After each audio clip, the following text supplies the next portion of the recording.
ଗ୍ରୀଷ୍ମ ଋତୁର ସେହି ଶାନ୍ତ ରାତି କଥା ଟିକେ ଭାବନ୍ତୁ ତ, ଯେତେବେଳେ ଆକାଶରେ ଉଡୁଥିବା ଛୋଟ ଛୋଟ ଜୁଳୁଜୁଳିଆ ପୋକମାନେ ନିଜର ସୁନ୍ଦର ଆଲୋକରେ ପରିବେଶକୁ ପୁରା ଯାଦୁକରୀ କରିଦିଅନ୍ତି।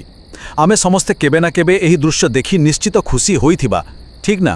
କିନ୍ତୁ ଗୋଟିଏ କଥା, ଏହି କ୍ଷୁଦ୍ର ଜୀବମାନେ ନିଜ ଶରୀର ଭିତରେ ଏତେ ଚମତ୍କାର ଆଲୋକ ଆଣନ୍ତି କେଉଠୁ? ଆଜି ଆମେ ସେହି ରହସ୍ୟ ଉପରୁ ପର୍ଦ୍ଦା ଉଠାଇବା। ଆସନ୍ତୁ ଆଜିର ଏହି ବିଶ୍ଳେଷଣରେ ଆମେ କ'ଣ କ'ଣ ଦେଖିବା ତାହା ଉପରେ ଟିକେ ନଜର ପକାଇବା। ପ୍ରଥମେ ଲାମ୍ପିରେଡର ଯାଦୁ, ଦ୍ୱିତୀୟରେ ଫାୟାରଫ୍ଲାଇ ଲଣ୍ଠନର ରହସ୍ୟ, ତୃତୀୟରେ ଆଲୋକର ଭାଷା ଏବଂ ଶେଷରେ ଲିଭିଯାଉଥିବା ଗ୍ରୀଷ୍ମ ରାତି ବିଷୟରେ ଆଲୋଚନା କରିବା। ତେବେ ଆରମ୍ଭ କରିବା ଆମର ପ୍ରଥମ ବିଭାଗରୁ, ଲାମ୍ପିରେଡିର ଯାଦୁ ଅର୍ଥାତ୍ ଆଲୋକ ଆଣୁଥିବା ଏହି ଅଦ୍ଭୁତ ଜୀବଙ୍କର ସନ୍ଧାନ। ଲାମ୍ପିରିଡେ ଶବ୍ଦଟି ଶୁଣିବାକୁ ଟିକେ ବୈଜ୍ଞାନିକ ଲାଗୁଥିବ, ହେଲେ ଏହାକୁ ମନେ ରଖିବା ବହୁତ ସହଜ। ଆମେ ଯେଉଁ ଜୁଡୁଜୁଡ଼ିଆ ପୋକ ଦେଖୁଛୁ ସେମାନେ ଏହି ଲାମ୍ପିରିଡେ ପରିବାରର ହିଁ ଅଟନ୍ତି।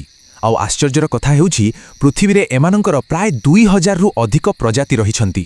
ଆଜ୍ଞା ହଁ, 2000। ଏବଂ ଏହି ଅଗଣିତ କ୍ଷୁଦ୍ର ଜୀବମାନେ ହିଁ ନିଜ ଆଲୋକରେ ଆମ ଆଖପାଖର ସନ୍ଧ୍ୟାକୁ ଏତେ ମନମୋହକ କରିଥାନ୍ତି। ବର୍ତ୍ତମାନ ସବୁଠୁ ବଡ଼ ପ୍ରଶ୍ନ ହେଲା, ଏହି ପୋକମାନେ ସତରେ କିପରି ଗୋଟିଏ ବୋତଲରେ ବିଜୁଳିକୁ ବାନ୍ଧି ରଖିବା ଭଳି ଏକ ଅସମ୍ଭବ କାମ କରିପାରନ୍ତି?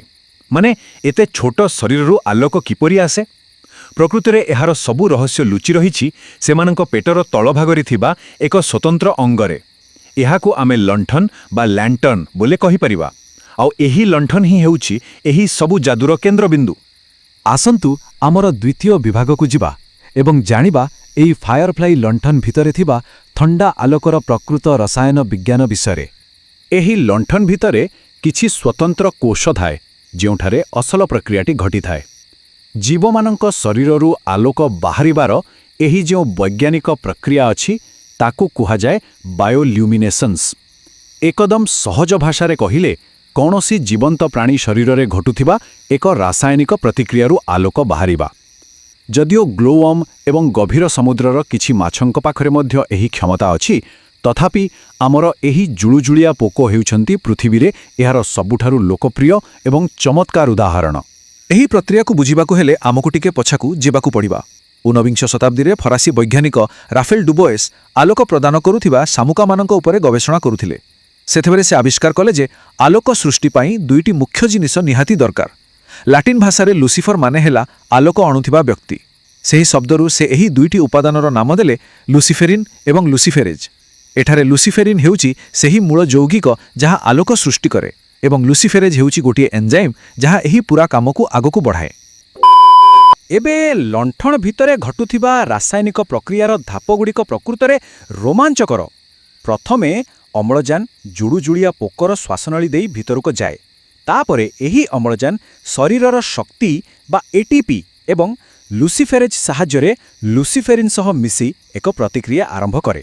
ଏହି ପ୍ରତିକ୍ରିୟା ଯୋଗୁଁ ଲୁସିଫେରିନ୍ର ଶକ୍ତି ହଠାତ୍ ବହୁତ ବଢ଼ିଯାଏ ଏବଂ ଉତ୍ତେଜିତ ହୋଇଯାଏ। ଆଉ ଯେତେବେଳେ ଏହି ଶକ୍ତି ପୁଣି ତଳକୁ ଖସେ, ସେତେବେଳେ ଏହା ସେହି ବଳକା ଶକ୍ତିକୁ ଆଲୋକ ରୂପରେ ବାହାରକୁ ଛାଡ଼ିଦିଏ।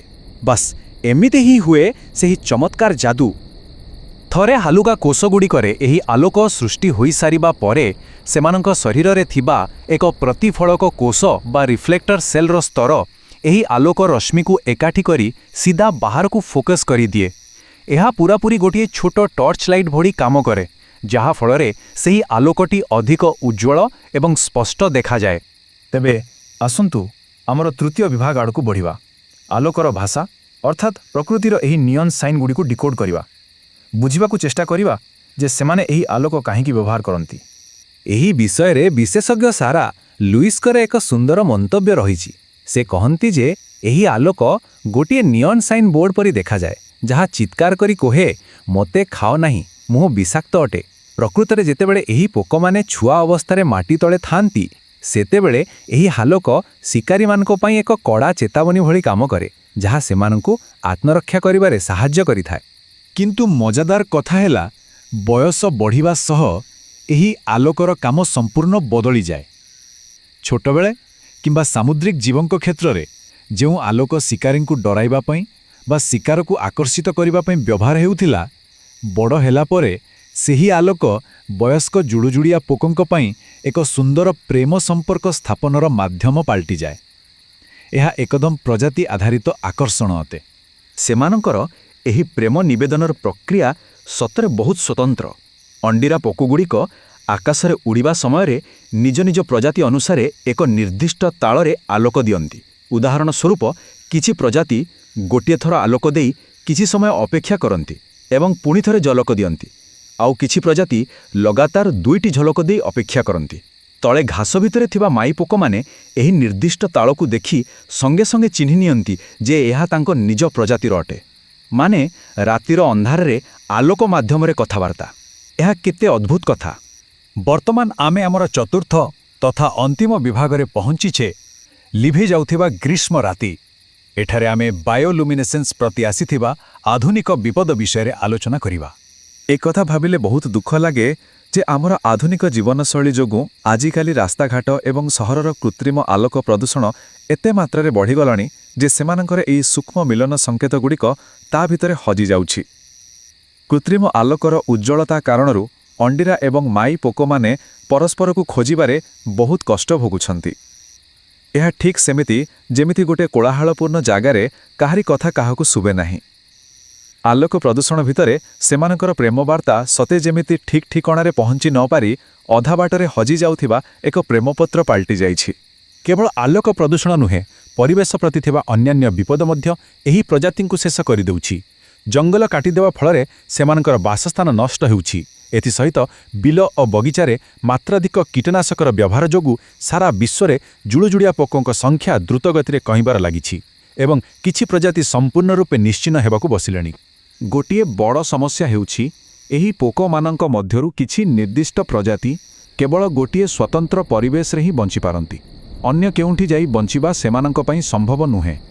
ତେଣୁ ଯେତେବେଳେ ମଣିଷ ନିଜ ସ୍ୱାର୍ଥ ପାଇଁ ସେମାନଙ୍କର ସେହି ପ୍ରାକୃତିକ ବାସସ୍ଥାନକୁ ନଷ୍ଟ କରିଦିଏ, ସେତେବେଳେ ସେହି ଜୀବମାନେ ମଧ୍ୟ ସବୁଦିନ ପାଇଁ ଲୋପ ପାଇଯାଆନ୍ତି।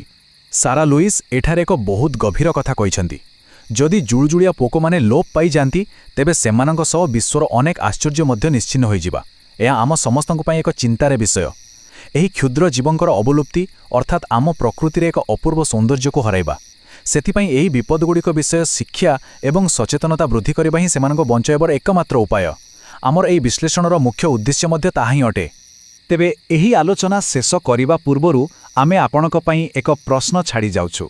ଥରେ ଭାବି ଦେଖନ୍ତୁ ତ, ଜୁଳୁଜୁଳିଆ ପୋକର ସେହି ମନମୋହକ ଆଲୋକ ବିନା ଆମର ଏହି ପୃଥିବୀ କ'ଣ ତାର ସୌନ୍ଦର୍ଯ୍ୟ ଏବଂ ଆକର୍ଷଣ ହରାଇବା ନାହିଁ?